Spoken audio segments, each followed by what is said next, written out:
क्या करे जब मन हो जाए हताश। एक बार किसी ने मुझसे पूछा कि जब चारों ओर घोर अंधेरा हो, कोई मार्ग न सूझता हो तो क्या करे। जब सब तरफ घने बादल हो, बचाव का कोई रास्ता न दिखता हो तो क्या करे। सामने खड़े पहाड़ को देखकर रास्ता रुकता दिखता हो तो हम क्या करें। कुल मिलाकर जब हमारा मन घोर हताशा से भर जाए तो हम क्या करें।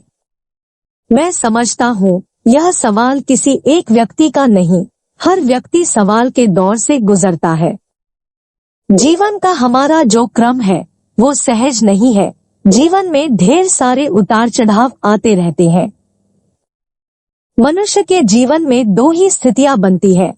जो उसे सफलता मिलती है उसका उत्साह बढ़ता जाता है, और जब वह विफल होता है हताश होने लगता है। आज बात हिंदी वर्णमाला के आखिरी अक्षर ह की है। मैं आप सबसे केवल यही कहता हूँ कि जीवन में कभी हताश मत हो, हताशा को अपने ऊपर हावी मत होने दो। प्रायः जितने भी लोग आप लोगों को मोटिवेशनल स्पीच देते हैं, वो ये सिखाते बताते हैं कि अपने अंदर हताशा नहीं आनी चाहिए। संत कहते हैं लोक हो या लोकोत्तर, किसी भी क्षेत्र में वे ही सफल हो पाते हैं जिनके अंदर उल्लास होता है, उत्साह होता है, उमंग होती है, उत्कंठा होती है। इसके विरुद्ध जिनके मन में हताशा भर जाती है वह अपने जीवन में कभी सफलीभूत नहीं होते। अपने मन को टटोलो और देखो, क्या आप कभी अपने जीवन में हताश हुए। अपने किसी भी प्रयास में वांछित सफलता नहीं मिली तो आपके मन में हताशा जगी या नहीं। पहला प्रयास तो यह हताश हुए तो हताशा आपके ऊपर कितनी हावी हुई, यह दूसरी बात की पड़ताल आपको करना है। हताश होना, कुछ पल के लिए हताश होना कई बार होता है, लेकिन फिर उम्मीद की किरण जगती है, मन में उत्साह का भाव जगता है और लोग पुनः नए उत्साह के साथ अपने कार्य में जुड़ जाते हैं। तो उतनी कठिनाई नहीं होती, लेकिन जब हताशा हावी हो जाती है तो अवसाद का रूप धारण कर लेती है। वही अवसाद डिप्रेशन बन जाता है और किसी किसी के लिए डीप डिप्रेशन होता है।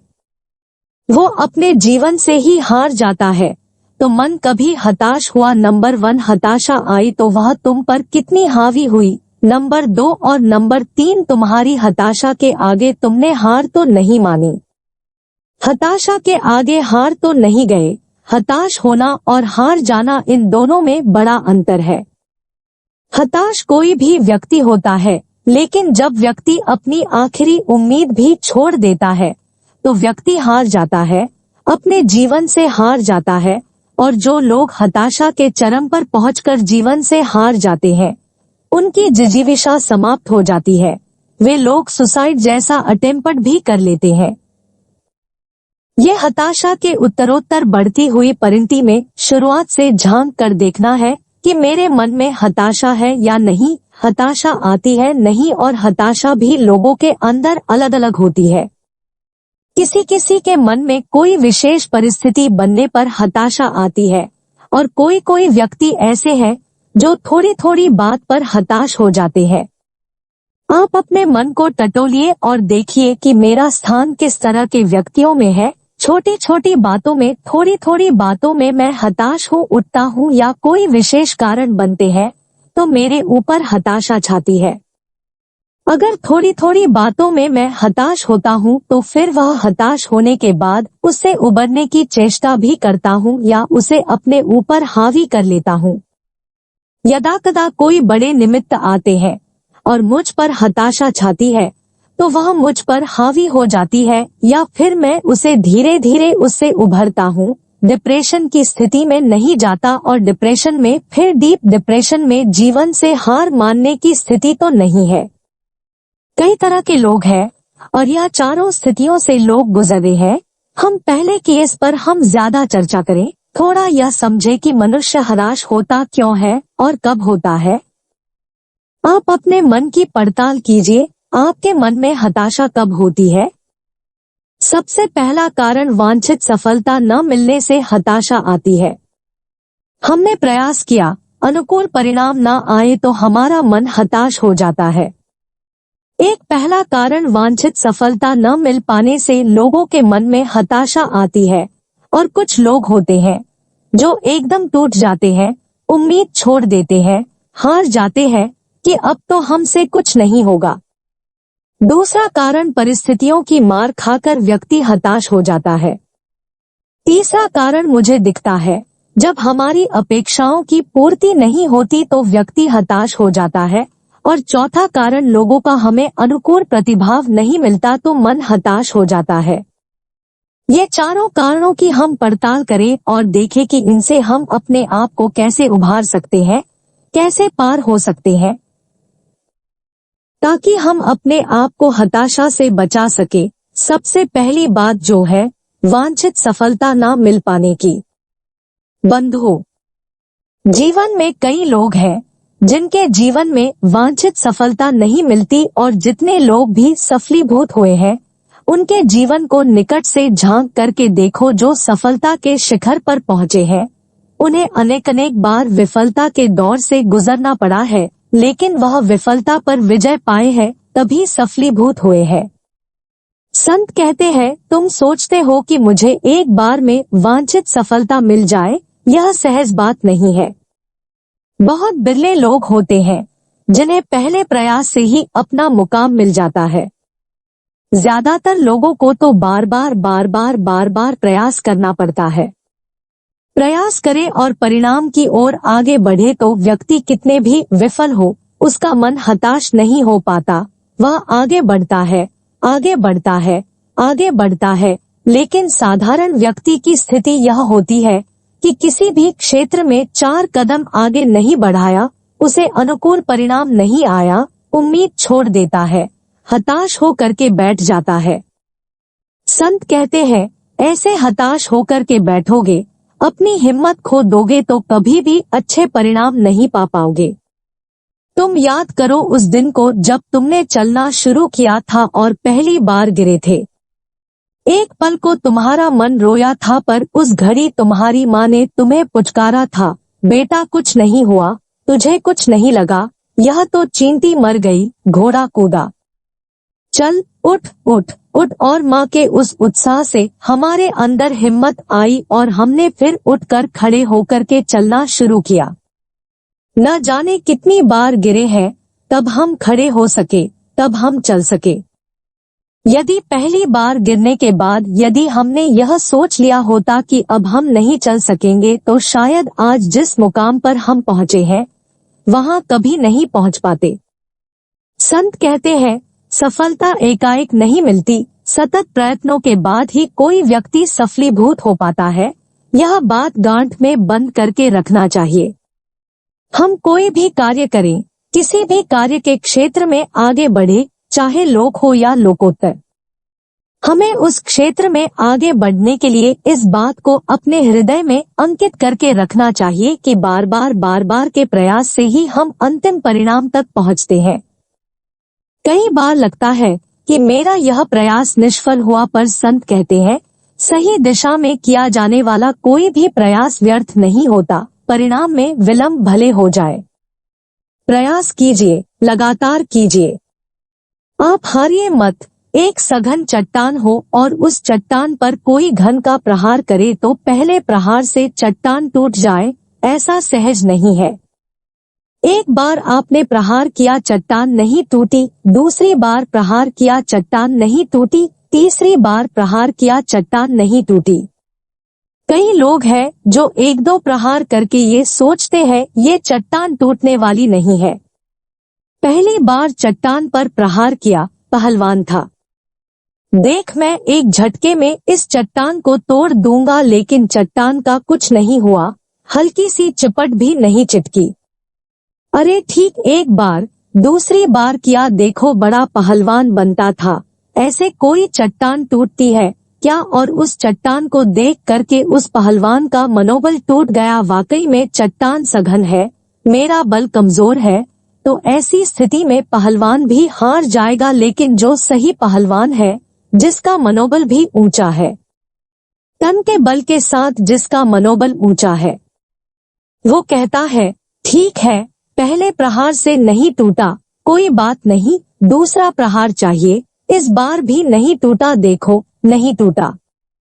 मुझे मालूम है तुम तोड़ नहीं सकते, कोई बात नहीं, एक बार और। तीसरी बार प्रहार किया, चट्टान नहीं टूटी। क्यों पसीना बहा रहे हो, ये टूटने वाली नहीं है। कोई बात नहीं, एक बार और। चट्टान नहीं टूटी, एक बार और। चट्टान नहीं टूटी। अरे भैया, बोल रहा हूँ, यह चट्टान नहीं टूटेगी। भैया ठीक है, देखते हैं। मेरे हाथों में बल है, चट्टान मुझे तोड़ना है। और चौथे पहर में भी चट्टान नहीं टूटी। पांचवें प्रहार में भी चट्टान नहीं टूटी। लोग हंसी उड़ा रहे हैं। बड़ा पहलवान बनता है। अपने घन के प्रहार पर इसे गर्व होता है। चट्टान यहाँ टूटी नहीं। चट्टान टूटने की स्थिति में नहीं है, क्या करें? चट्टान टूटने की स्थिति में नहीं है। चट्टान कैसे टूटे? अब वो आदमी यह सोच ले कि मुझसे चट्टान टूटने वाली नहीं है, तो वह चट्टान तोड़ नहीं सकता, क्योंकि प्राय यह देखने में आता है कि 10 बार के प्रहार से जो चट्टान नहीं टूटती, वह 11वीं प्रहार से चकनाचूर हो जाती है। और इस चट्टान को चकनाचूर करने में कौन समर्थ होता है? वही जो लगातार प्रयास करता रहता है। मुझे चट्टान तोड़ना है, तभी चट्टान टूटती है। तुम लोगों के साथ क्या होता है? एक बार ट्राई किया, 2 बार ट्राई किया, तीसरी बार में तो टाई फिस। यह क्या है? ऐसे लोग जीवन में कभी सफलीभूत नहीं होंगे। हम लोगों के लिए मुख्य मार्ग में बताया गया कि तुम मुनि बने हो, इस कलयुग में मुनि बने हो, इस कलयुग में जहाँ मोक्ष तो मिलता नहीं, कोई बड़ी उपलब्धियां भी नहीं है, कोई रिद्धियां भी प्राप्त नहीं होती, फिर भी तुम्हें इस मार्ग में लगे रहना है। किसके बदौलत? अपने विश्वास के बदौलत, अपने भरोसे के बदौलत की मार्ग तो यही है। मोक्ष मिलेगा तो इसी से मिलेगा। हम साधु बने हैं देखने के लिए। देखा जाए तो हमारे साधु जीवन की वर्तमान की कोई उपलब्धि हमें नजर नहीं आती, कोई उपलब्धि नजर नहीं आती, लेकिन कहा कि तुम अपने मार्ग के प्रति कभी अनुत्साहित मत होना। ये मान करके चलना कि जब भी सफल होंगे इसी के बदौलत होंगे। जब भी मुक्ति तक पहुँचोगे इसी मार्ग के बदौलत पहुँचोगे, और कोई दूसरा मार्ग नहीं है, मोक्ष नहीं है। इसकी कोई परवाह नहीं, मोक्ष मार्ग है, इस पर चलो, तुम तर जाओगे। यह विश्वास हमारे उत्साह को कायम रखता है, और इसका ही यह सुपरिणाम है कि हम पल प्रतिपल अपने मार्ग में टिकने का प्रयास करते हैं। अपना उत्साह ऐसा हमें बनाकर रखना चाहिए ताकि हम मार्ग में टिक कर के अपने जीवन को आगे बढ़ा सके। आप किसी रास्ते पर चलो और थोड़ी सी भी आपको सफलता ना मिले, घबरा जाओ तो कैसे काम होगा? घबराना नहीं चाहिए। परिणाम आते हैं, धीरे धीरे ही आते हैं, एकाएक परिणाम नहीं आते। और यदि कदाचित प्रयास करने के बाद भी आपको वांछित परिणाम ना मिले तो यह मत सोचिए कि मेरा भाग्य खराब है, यह सोचिए कि शायद मेरे प्रयासों में कुछ कमी है। एक बार और, या एक बार और यह मन में भावना जग जाए तो तुम्हारे सामने कितनी भी बड़ी बड़ी विफलताएं क्यों ना हो, तुम्हारा मन कभी विचलित नहीं होगा। अब्राहम लिंकन को देखिए, जो एक सामान्य परिवार में जन्मा और अपने जीवन में लगातार 19 बार विफलताओं का सामना किया। व्यापार में नुकसान, एक्सीडेंट का शिकार हुआ, पत्नी की मृत्यु हुई और लेजिस्लेचर के इलेक्शन से लेकर उपराष्ट्रपति तक के चुनाव, वाइस प्रेसिडेंट तक के इलेक्शन में उसे हार का सामना करना पड़ा। उस व्यक्ति ने अपने जीवन में लगातार 19 विफलताओं का सामना किया, लेकिन उसके बाद वह हारा नहीं। 20वीं बार में जीता और सीधा प्रेसिडेंट ऑफ अमेरिका बन गया। यह है मनुष्य के अंदर की आशा। कभी हारना मत, और कदाचित हार भी जाओ तो हार मत मानना। हारना बुरी बात नहीं है, हार मानना बुरी बात है। हम अभी नहीं हारे, अभी तो मुझे जो करना है वह करना है, जो मेरा लक्ष्य है वह मुझे करना है।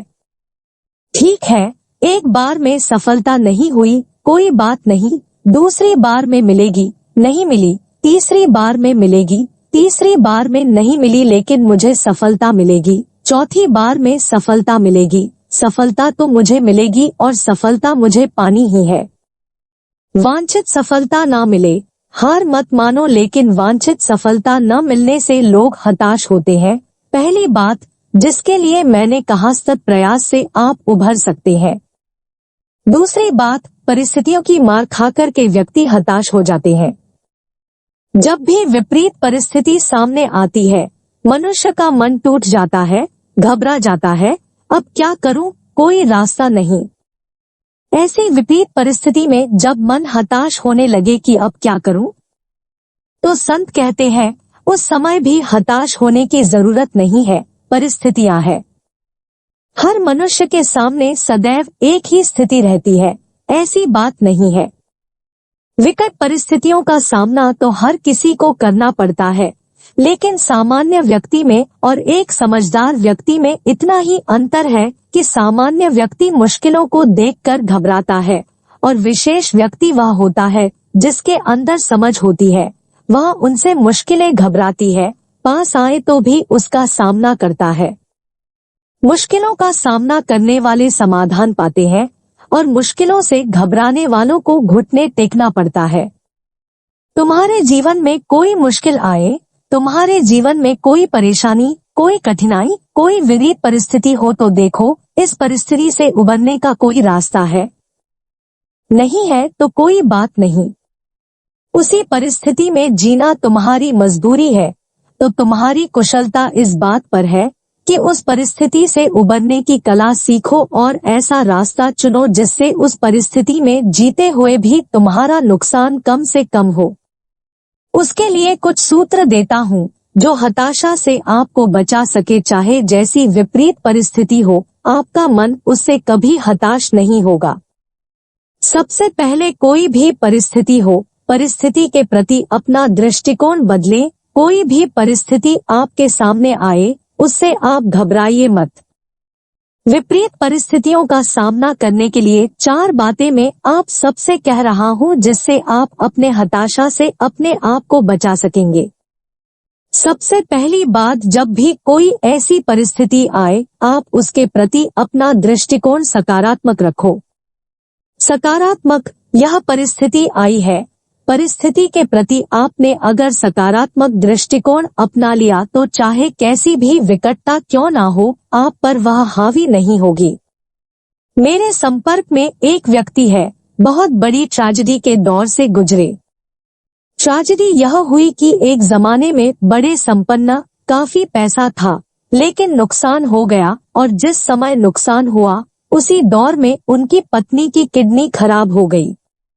कहते हैं विपत्ति आती है तो चारों तरफ से आती है।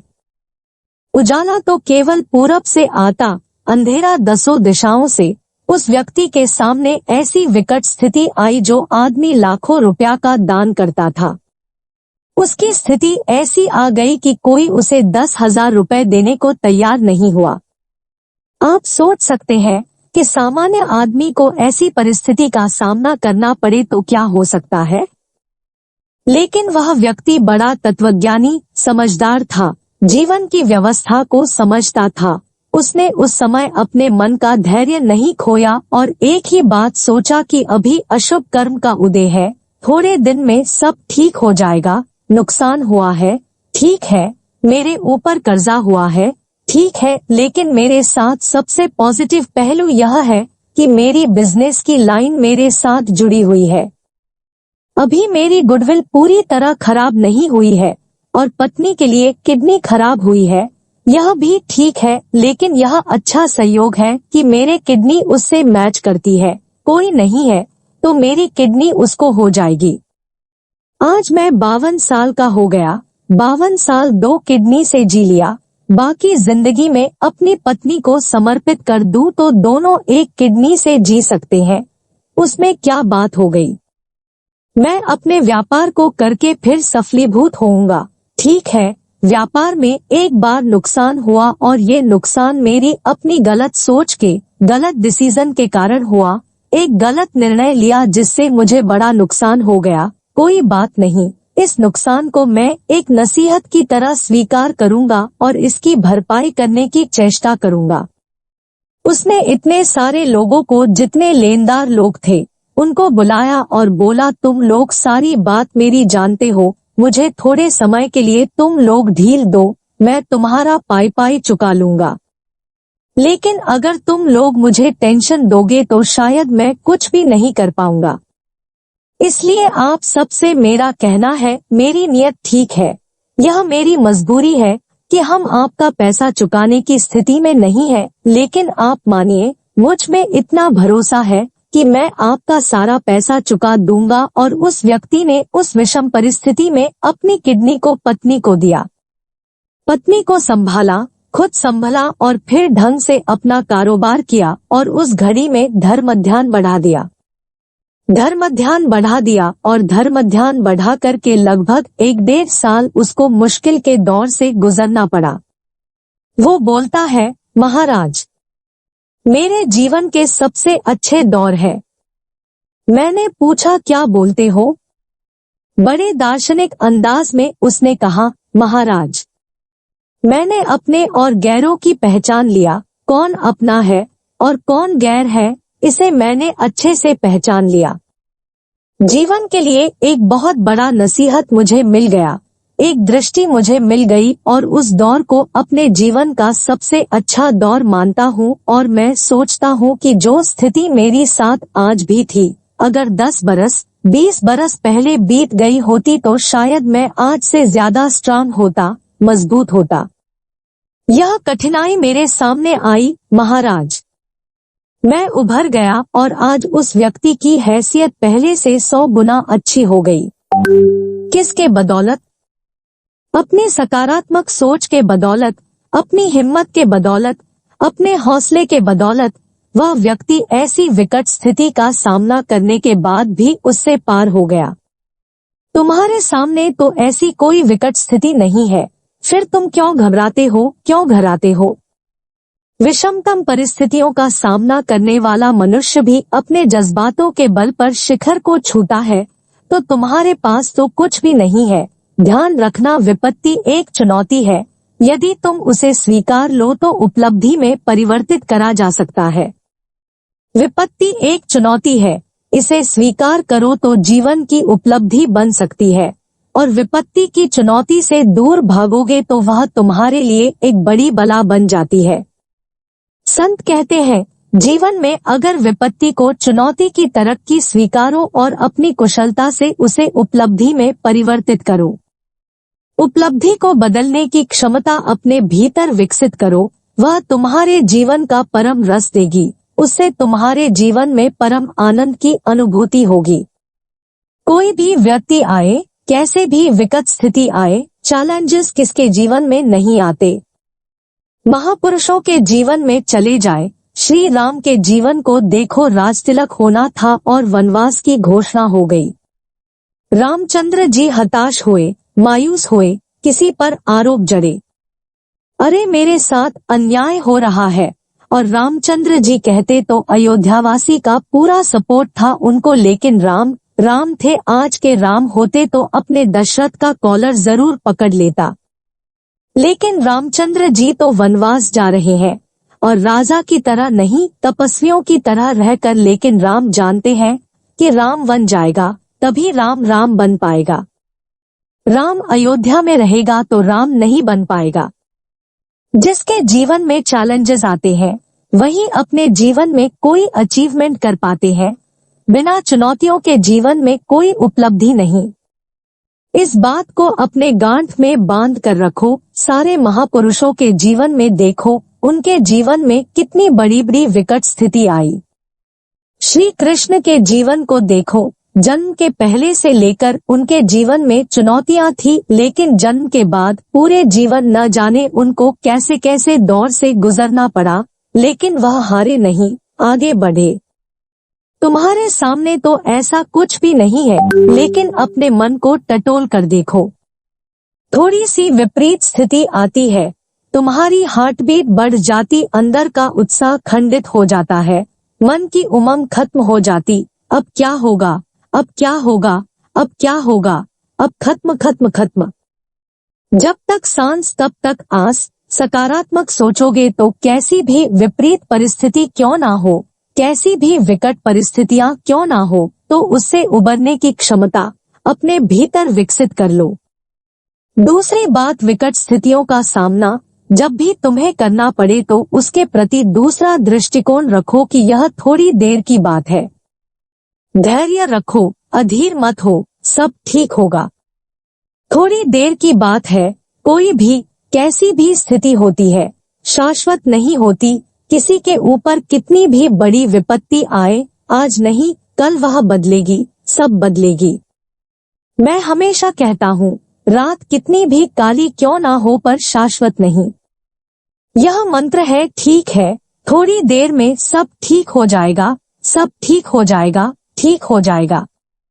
मैं एक ऐसे व्यक्ति को जानता हूँ, जीवन में कैसी कैसी स्थिति आती है।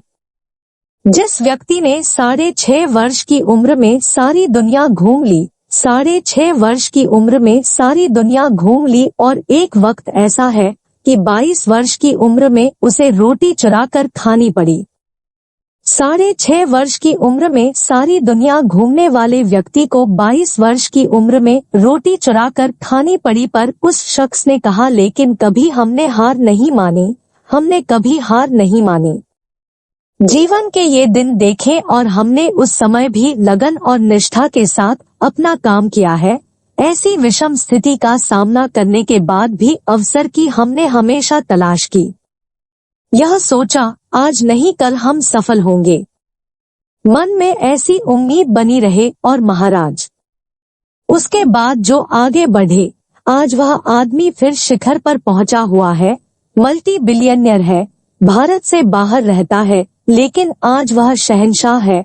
और उस व्यक्ति ने जो बात कही, सबसे मुख्य रूप से जो कहने की है, वह यह है, महाराज, मैंने जब पैसा पाया तो भी देखा, पैसा खोया वह भी देखा, और अब मेरे पास पैसा है, इसको भी देख रहा हूँ। मुझे लगता है मेरा कुछ है ही नहीं, जो है उसका उपयोग करो और उसका उपयोग करो। महाराज, इस घटना से मेरी आसक्ति भी खत्म हुई और अभिमान भी खत्म हुआ। अब ना मेरे मन में आसक्ति है, ना अभिमान है। जीवन में कईयों के साथ ऐसा होता है। बहुत सारे लोग इस सभा में बैठे होंगे जो बड़े बड़े चोट खाए होंगे, लेकिन यदि तुम्हारे अंदर धैर्य होगा तो तुम तो उस चोट से उबर गए, और धैर्य नहीं है, अधीर है तो टूट गए। हथौड़ी सोने पर पड़ती है, सोना दमक उठता है, और वो ही हथौड़ी कांच पर पड़ती है तो कांच चकनाचूर हो जाता है। संत कहते हैं, यदि तुम्हारे ऊपर विपत्ति की हथौड़ी का प्रहार पड़े तो तुम कांच की तरह टूटने की जगह सोने की तरह दमकने की कला विकसित करो। धर्म यही सिखाता है। अपने आप को दमकाने का प्रयास करो, वह हमारी दृष्टि होनी चाहिए। वह दृष्टि यदि भीतर विकसित होगी तो हम जीवन में कोई सुपरिणाम हासिल कर पाएंगे, अन्यथा हमारे जीवन में जो कुछ है सब कुछ नष्ट भ्रष्ट हो जाएगा। थोड़े समय की बात है, ठीक होगा, बीत जाएगा। तीसरी बात, जब भी ऐसी कोई विपत्ति आए, अपने अंदर की आशा को जीवित रखो, आशावादी बनो। आज नहीं कल ठीक हो जाएगा, आज नहीं कल ठीक हो जाएगा। आशावादी बनने से मनुष्य बहुत आगे बढ़ता है। मेरे संपर्क में एक व्यक्ति है, देखिए जीवन में कैसी विपत्ति आती है। आजकल तो कई तरह के तरीके लोगों ने याद कर दिए हैं एक दूसरे के ऊपर मुसीबत डालने की, लेकिन एक व्यक्ति के साथ ऐसा हुआ कि उसके बेटे की शादी हुई और बेटे की शादी के बाद बहू कुछ दिन घर रही और वापस चली गई और उन पर केस कर दिया। केस में कई तरह के इल्जाम लगाए, दहेज का भी केस, घरेलू प्रताड़ना और हिंसा का भी केस और अन्य प्रकार के भी कुछ फर्जी केस जो चारित्रिक हत्या के होते हैं वह लगा दिए। और वह सारे केस लगे, किस किस पर लगे? बेटा पर लगा, उसके ऊपर खुद लगा, उसकी पत्नी पर लगा, उसकी माँ पर लगा, और इसी दौर में उनके यहाँ एक बड़ी चोरी हो गई। एक साथ इतनी सारी स्थितियां हुई, सूचना मुझ तक आई। वो व्यक्ति मेरे पास भी आए, मैंने पूछा, भैया क्या हुआ? वो बोले, महाराज आशीर्वाद दीजिए, सब ठीक होगा। हमने ये समझा है, कर्म का उदय है, सब ठीक हो जाएगा, आज नहीं कल ठीक हो जाएगा। वह तो निमित्त है, हमने अपनी तरफ से कुछ नहीं किया, लेकिन फिर भी ऐसा हुआ तो महाराज, महापुरुषों के ऊपर भी विपत्ति आई है, हम पर आई है, ठीक हो जाएगा, ठीक हो जाएगा। आप आशीर्वाद दीजिए, सब ठीक होगा। और उस आदमी ने जीवन के 3 वर्ष ऐसी विषम परिस्थितियों का सामना किया, लेकिन उस घड़ी टूटा नहीं, अपने काम में लगा रहा। अंततः सारे आरोप खारिज हुए और वह सब बरी हो गए और आज सुरक्षित है। जीवन में ऐसी स्थिति आती है, जब भी विपरीत स्थिति आए हारना मत। चाहे तुमको व्यापार में असफलता मिली हो, चाहे अपने संबंधों में असफलता मिली हो, पारिवारिक जीवन में किसी प्रकार की विफलता हो, अपने आप को संभाल कर रखने की कोशिश करना, मन की उम्मीद को कभी मत खोना। बदलाव आता है, हम कहते हैं एक दिन घूरे के भी दिन फिरते हैं, तो जब घूरा बदल जाता है तो हम तो मनुष्य हैं, हमारे दिन भी फिरेंगे, आज नहीं तो कल निश्चित होंगे। यह मन में बात बैठा कर रखिए। अभी हाल ही में जयशंकर प्रसाद की ये पंक्तियां हमारे मन में आशा का संचार करती है। लोहे के पेड़ हरे होंगे, तो गीत प्रीत के गाता चल, नम होगी यह मिट्टी जरूर, आंसू के कण बरसाता चल।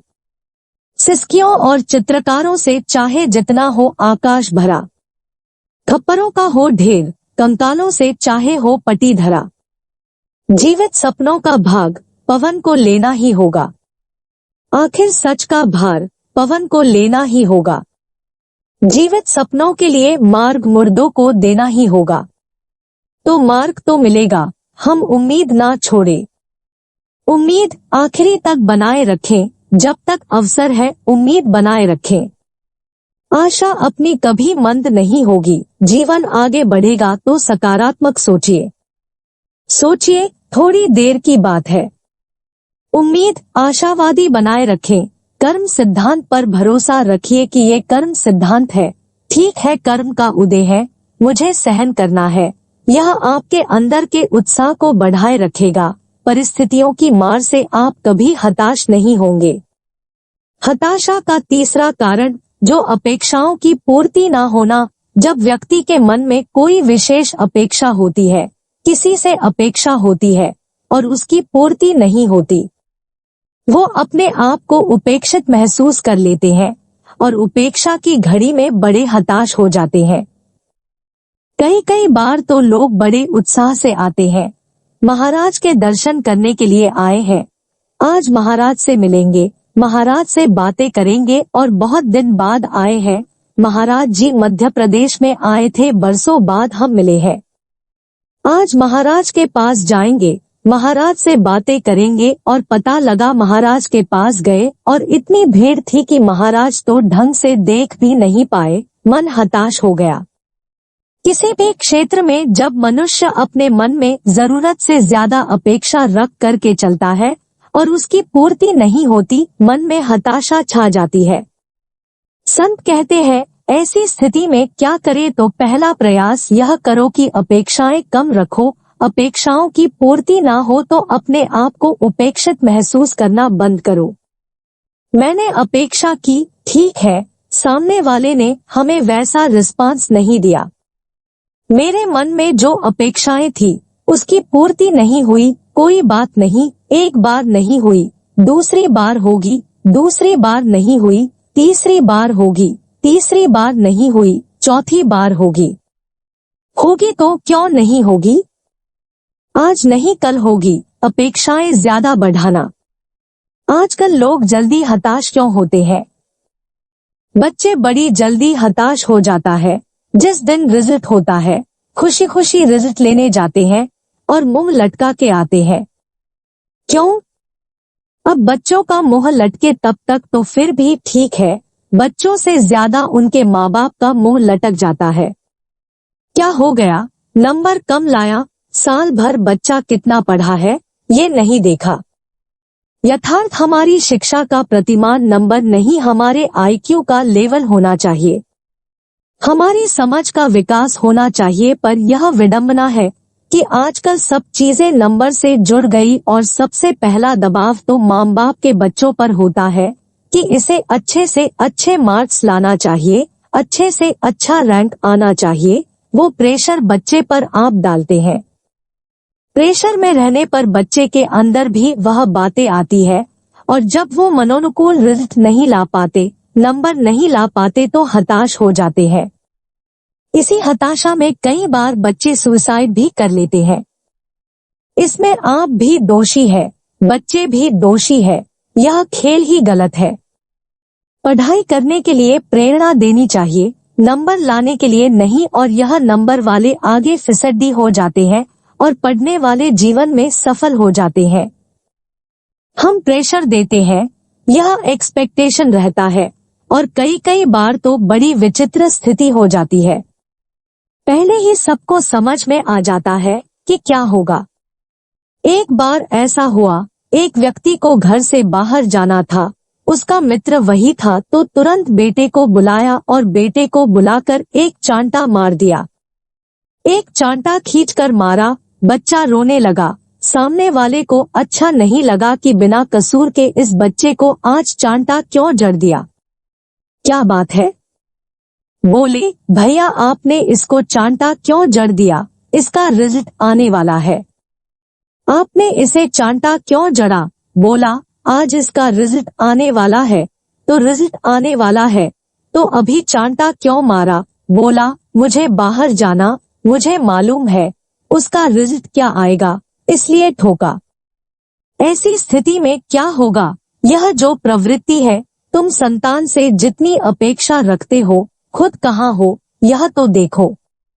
पति जोर जोर से चिल्ला रहा था, बड़बड़ा रहा था, यह कोई रिजल्ट है? पूरा साल खराब कर दिया। गणित में 7 नंबर, हिंदी में 5 नंबर, अंग्रेजी में 10 नंबर, यह कोई रिजल्ट है? पूरा साल खराब कर दिया। पत्नी आई और पति ने कहा, देख कैसा रिजल्ट है, पूरा साल खराब कर दिया। पत्नी ने रिजल्ट देखा, पति की तरफ आगे बढ़ाया, बोली, थोड़ा ध्यान से देखो किसका रिजल्ट है। पता लगा उसी का रिजल्ट था।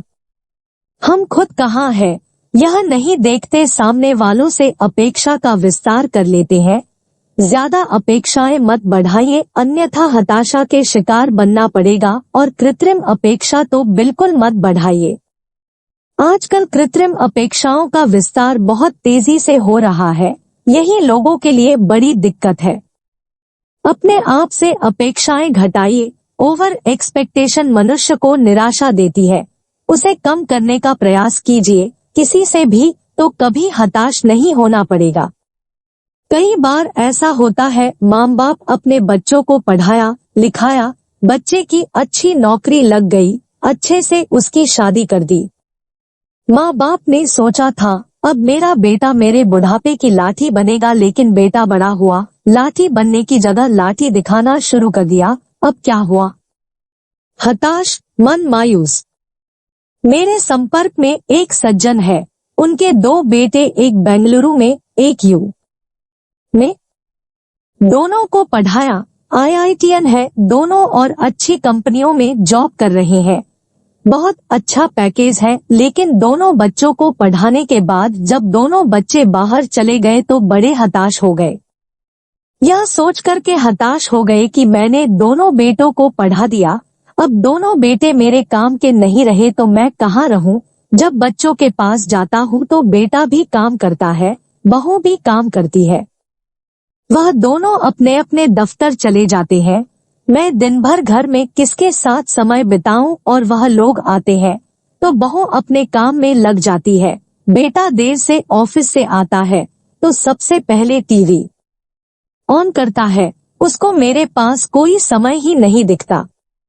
मुझे लगता है कि मैं घर में एक केवल चौकीदार की तरह रह रहा हूँ, मुझे रहने में कुछ मजा ही नहीं आता। वह व्यक्ति लौट करके अपने घर आ गया, मुझे वहाँ नहीं रहना। कुछ दिन के लिए उसे हताशा हुई। उसके मित्र उसे मेरे पास ले करके आए, बोले, महाराज यह बड़े डिप्रेशन जैसी स्थिति में है, इनको समझाओ। मैंने उन्हें समझाया। हमने कहा, भैया, इसको तुम लेकर के इतना हताश क्यों हो रहे हो? इस बात को लेकर के थोड़ा पॉजिटिव क्यों नहीं सोचते? संयोगतया उनकी धर्मपत्नी नहीं थी। हम बोले, इस बात को लेकर के तुम इतना हताश हो रहे हो, इसकी जगह तुम्हें खुश होना चाहिए। महाराज, खुश कैसा होना चाहिए? तुम्हें खुश इस बात के लिए होना चाहिए कि अच्छा हुआ दोनों बेटों को पढ़ा लिखा करके बाहर बसा दिया, बच्चे बाहर बस गए, अब मेरा मोह खत्म, मेरा रास्ता क्लियर हो गया, पत्नी भी नहीं है, शरीर स्वस्थ है, साधना के मार्ग में लग जाओ, क्यों कुत्तों की तरह जी रहे हो? पॉजिटिव सोच लो, अपेक्षाएं छोड़ दो, मोह को छोड़ दो। संतान से तुम्हारे अंदर जो अपेक्षाएं हैं, यह जब तक तुम पर हावी रहेगी, तुम्हारे मन में वह हताशा छाती रहेगी। अपने मन को बोलो, मोक्ष मार्ग में लग जाओ। उस व्यक्ति को वह प्रेरणा काम कर गई और आज वह आदमी सप्तम प्रतिमा का अनुपालन है, अपना जीवन जी रहा है, बदल दिया अपने जीवन को, साधना में लग गया, हताशा खत्म, दिशा बदलनी चाहिए और यदि यह दिशा बदलेगी तो हमारे जीवन की दशा बदल जाएगी। अगर हमारे किसी के साथ संबंध अनुकूल नहीं होते और उन संबंधों को देखकर हमारे मन में हताशा आती है, तो हमें कोशिश करनी चाहिए संबंधों को ठीक करने की, और यदि उसके बाद भी हमारे संबंध ठीक नहीं होते तो हमें हताश होने की जगह कुछ ऐसा प्रयास करना चाहिए कि उस संबंध में भी मधुरता बनी रहे, और कदाचित मधुरता ना बने तो हम अपनी तरफ से और कड़वाहट विकसित ना करें। हम देखें, सामने वाले के नेचर मान ले, एक महिला अपने पति के स्वभाव को लेकर के बड़ी हताश थी। पति बड़ा क्रोधी था, जरूरत से ज्यादा गुस्सा करता था। एक दिन आई, बोली, महाराज जी, कुछ मंत्र दे दो। मैंने कहा, मेरे पास तो कोई मंत्र है ही नहीं। मेरे गुरु ने नमोकार के अलावा कोई मंत्र मुझे सिखाया नहीं। बोली, महाराज जी, बहुत दुखी हूँ, हताश हो गई हूँ।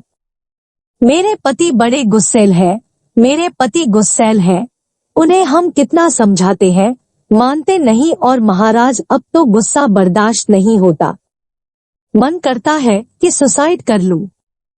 हम बोले, कितने वर्ष हो गए विवाह के? बोले, 35 वर्ष हो गए। मैं बोला, 35 वर्ष तक तुमने क्या किया? यह गुस्सा आजकल से शुरू हुआ।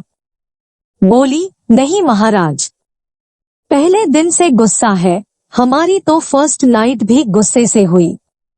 वो बोली, पहले से ऐसा गुस्सा है, जब से हम आए तब से गुस्सा। हमने कहा, जब 35 वर्ष झेल लिया तो थोड़े दिन और झेल लो, कोई अजरमर होकर तो आए नहीं है, इतना झेला, थोड़ा और झेलो। महाराज, जब तक तो बर्दाश्त करती रही, लेकिन अब बर्दाश्त के बाहर हो गया, अब हर काम में अड़ंगा लगाते हैं। हमने कहा, यह मान लो, यह सामने वाले का नेचर है, और यह सोचो जैसे इतने दिन चला, थोड़े दिन और सही, थोड़े दिन और सही, और एक बात और सोचो, मैंने उससे कहा, यह मान करके चलो कि यह तुम्हारा पति बनकर नहीं आया, तुम्हारी तपस्या का निमित्त बनकर आया है। एक दृष्टिकोण बदल दो, यह पति तुम्हारा पति बनकर नहीं आया, तुम्हारी तपस्या का निमित्त बनकर आया। वह बोली, तपस्या का निमित्त क्या है? वह तुम्हें गुस्सा में गाली बके और तुम उसका प्रतिवाद मत करो, चुपचाप सुन लो, समझ लो, तपस्या हो गई, पर तपस्या हो गई तो समस्या खत्म हो गई। इतना ही तो करना है, मन हताश होगा। महाराज, यही कठिन है। इलाज तो जैसी बीमारी वैसा ही होता है, अगर गंभीर बीमारी है तो इलाज भी उसका कठिन होगा, और हमको इलाज चाहिए तो उस कठिनाई को स्वीकारने के लिए मानसिक रूप से तैयार होना पड़ेगा। तो हम इलाज को स्वीकारें, कठिनाई से उबरने की कोशिश करें तो हम अपने जीवन में सफलीभूत हो सकते हैं, अन्यथा नहीं। तो आज 4 बातें मैंने आपसे कही, उन चारों बातों को आत्मसात करके हताशा से अपने आप को बचाने की कोशिश करें।